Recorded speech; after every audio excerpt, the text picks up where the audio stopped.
अबे कहाँ रह गया था? आधे घंटे से तुम्हारे इंतजार में खड़े हैं। चल जल्दी। लेकिन ये साला कर क्या रहा है यहाँ पे? कुछ तो गड़बड़ है दया। अबे इसमें तो ताला लगा है बे, अंदर कैसे जाएंगे? हमको क्या पता। और अभी तो रुको।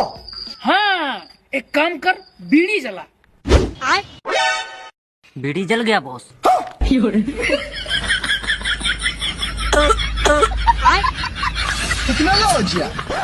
अब एक काम करो, 5 मिनट के अंदर पूरे घर का माल साफ कर दो। Okay boss.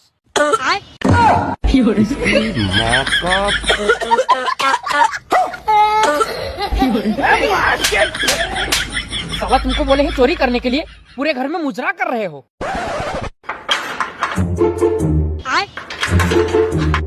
बाप रे, क्लाइमैक्स अभी बाकी। अरे देवा, तू कौन है बे? हमारे घर में चोरी कर रहा है? आज तो तुमको मार ही डालेंगे। भैया मारने से पहले हमको एक बीड़ी पिला दीजिए, बहुत मेहरबानी होगी। ये गड़बड़ है बाबा। बहुत बहुत धन्यवाद भैया। साइकिल पर बैठ जाएं। बैठ जाओ। नहीं सारुण के यहाँ कुछ तो गड़बड़ है।